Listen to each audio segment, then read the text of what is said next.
Welcome to back my YouTube channel Enjoy Vlog. আপোনালোকে দেখিবলৈ পাইছে এয়া আমি উপস্থিত হৈছোহি শ্ৰী শ্ৰী আঠখিলীয়া নামঘৰ গোলাঘাট জিলাৰ সদৰৰ পৰা প্ৰায় 20 কিলোমিটাৰ নিলগৰ নিতৌ শ বৈষ্ণৱ ধৰ্মাৱলম্বী লোকৰ সমাগমৰ স্থল শ্ৰী শ্ৰী আঠখিলীয়া নামঘৰ বৈষ্ণৱ ধৰ্মৰ উল্লেখনীয় ধৰ্মানুষ্ঠান। এই ধৰ্মীয় অনুষ্ঠানটোত গোলাঘাট জিলাৰ ঘিলাধাৰী মৌজাৰ ঘিলাধাৰী মকৰং আৰু কাকোডঙা নদীৰ সংগমস্থলীত অৱস্থিত। কাজিৰঙা ৰাষ্ট্ৰীয় উদ্যান জৈৱ বৈচিত্ৰ্যৰে পৰিপূৰ্ণ নামবৰ সংৰক্ষিত বনাঞ্চল। ইয়াত অৱস্থিত গৰমপানী পুখুৰী, নুমলীগড় শোধনাগাৰ, নেঘেৰিটিঙৰ শিৱদৌলৰ লগতে সাম্প্ৰতিক সময়ত গোলাঘাটত অৱস্থিত পৰ্যটনৰ আকৰ্ষণৰ অন্যতম কেন্দ্ৰবিন্দু শ্ৰী শ্ৰী আঠখিলীয়া নামঘৰ।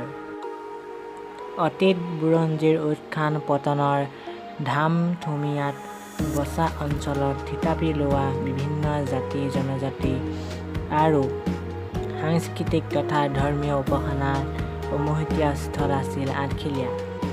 বন্ধু বান্ধৱীসকল, তোমালোকে জানানে বাৰু আঠখিলীয়া নামঘৰটো কেনেকৈ উৎপন্ন হ'ল?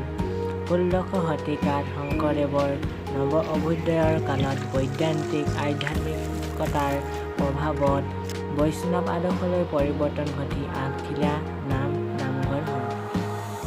নিতৌ শ হাজাৰ তীৰ্থযাত্ৰী বৈষ্ণৱ ধৰ্মাৱলম্বী লোকৰ সমাগমৰ স্থল শ্ৰী শ্ৰী আঠখিলীয়া নামঘৰ বৈষ্ণৱ ধৰ্মৰ উল্লেখনীয় ধৰ্মানুষ্ঠান আৰু ধৰ্মীয় অনুষ্ঠানভাগ ধৰ্মীয় আৰু সাংস্কৃতিক বাতাবৰণক সুপৰিকল্পিতভাৱে ৰক্ষণাবেক্ষণ, যাতায়ত আৰু অন্যান্য আনুষংগিক দিশসমূহ জাতি ধৰ্ম বৰ্ণ ভাষাৰ নিৰ্বিশেষে ভক্তপ্ৰাণ ৰাইজ তীৰ্থযাত্ৰী আঠখিলীয়া শুভাকাংক্ষী ৰাইজৰ লগতে প্ৰশাসন চৰকাৰ দল সংগঠন নামঘৰৰ দায়িত্বত থকা ব্যক্তিসকলৰ লগতে শুভাকাংক্ষী ৰাইজ তথা দেশবাসীৰ ঐকান্তিক প্ৰচেষ্টাৰে ৰাজ্যখনৰ পৰ্যটনৰ অন্যতম আকৰ্ষণৰ কেন্দ্ৰবিন্দুত পৰিণত হৈছে শ্ৰী শ্ৰী আঠখিলীয়া নামঘৰ।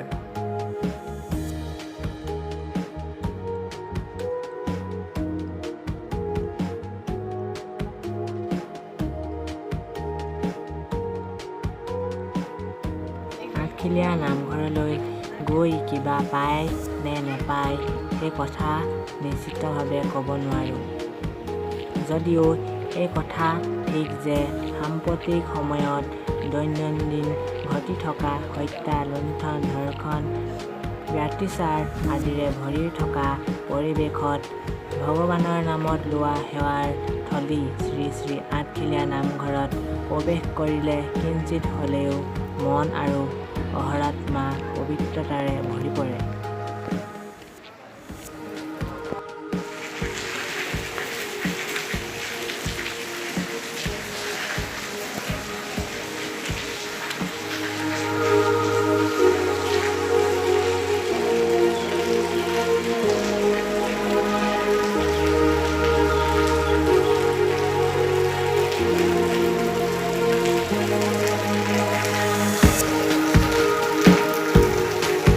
হেল্ল' বন্ধু বান্ধৱীসকল, ইয়াত দেখিছে আঠখিলীয়া নামঘৰৰ পুখুৰী। ইয়াত যিহেতু এতিয়া বৰষুণ দি আছে, মাছ কাছ এইবিলাক ওলোৱা নাই, দেখিবলৈ পোৱা নাই আজি। আমি দেখাবলৈ চেষ্টা কৰিম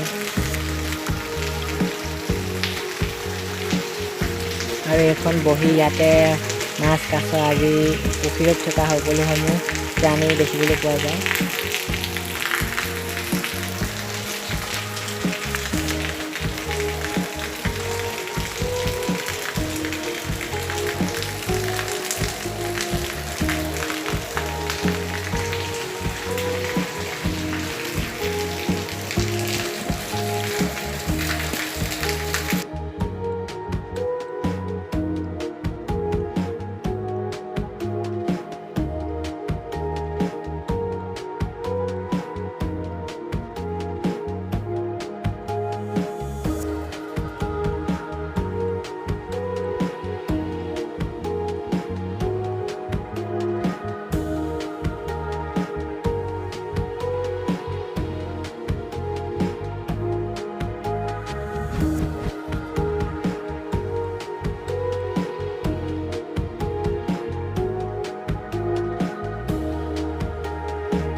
এই শ্ৰী শ্ৰী আঠখেলীয়া নামঘৰৰ মহিমা। ভাৰতবৰ্ষৰ পবিত্ৰ তীৰ্থস্থানসমূহৰ অন্যতম এই আঠখেলীয়া নামঘৰলৈ দৈনিক অগণন ভক্তৰ সমাগম ঘটে। যদিও পবিত্ৰ ভাদ মাহত অন্যান্য মাহতকৈ যথেষ্ট গুণে ভক্তৰ সমাগম বৃদ্ধি হোৱা দেখিবলৈ পোৱা যায়। ভাদ মাহটো সমস্ত ধৰ্মপ্ৰাণ ভকত বৈষ্ণৱৰ কাৰণে অতি পবিত্ৰ মাহ। এই ভাদ মাহটোতেই শ্ৰীমন্ত শংকৰদেৱ আৰু মহাপুৰুষ মাধৱদেৱৰো তিৰোধান হৈছিল।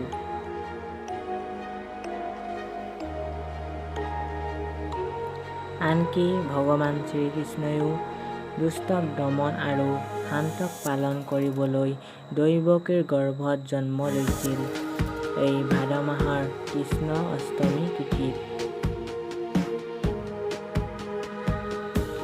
এই পবিত্ৰ ভাদ মাহৰ পবিত্ৰতাখিনি আঠখেলীয়া নামঘৰতো প্ৰতি বছৰে ৰক্ষণাবেক্ষণা কৰি অহা হৈছে।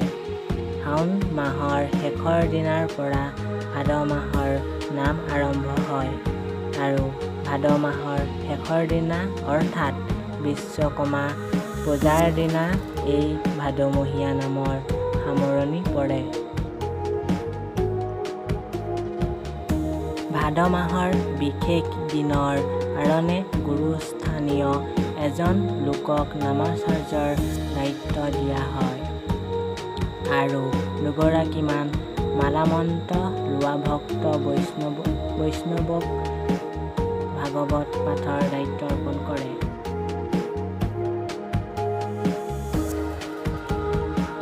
ভকত বৈষ্ণৱ পাঠকসকলেও সলনিকৈ দায়িত্ব পালন কৰে আৰু স্থানীয় আঠখেলৰ ৰাইজ তথা যুৱকবৃন্দই হৰিনামৰ কীৰ্তনৰ বাবে বাদ্যযন্ত্ৰ আদি লৈ হৰিনামৰ ধ্বনিৰে সমগ্ৰ আকাশ বতাহ মুখৰিত কৰি তোলে। এই পবিত্ৰ ভাদ মাহত আন মাহৰ তুলনাত কেইটাৰ সংখ্যা হাজাৰ গুণে বৃদ্ধি পায় আৰু মেলা সদৃশ পৰিৱেশৰ সৃষ্টি হয়। জয় আৰু বিজয় দেখিবলৈ পাইছে।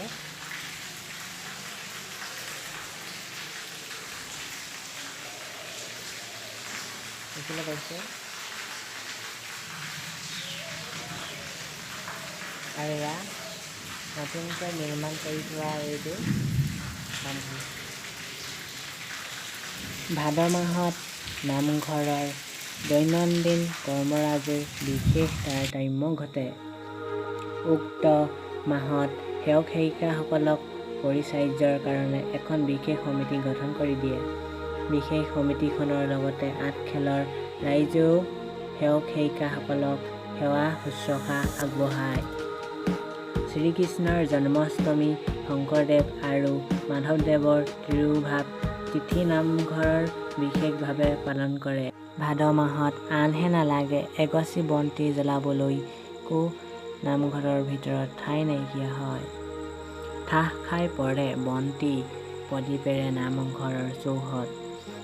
আৰু ভাদ মাহৰ শেষৰ দিনা অৰ্থাৎ বিশ্বকৰ্মা পূজাৰ দিনা গধূলি গুৰুভকতৰ বধ ভংগ কৰাই নাম সমিতিয়ে দান দক্ষিণা আদি আগবঢ়াই বিদায় সম্ভাষণ জনায় আৰু এনেদৰেই ভাদ মাহৰ কৰ্মৰ সামৰণি পেলায়।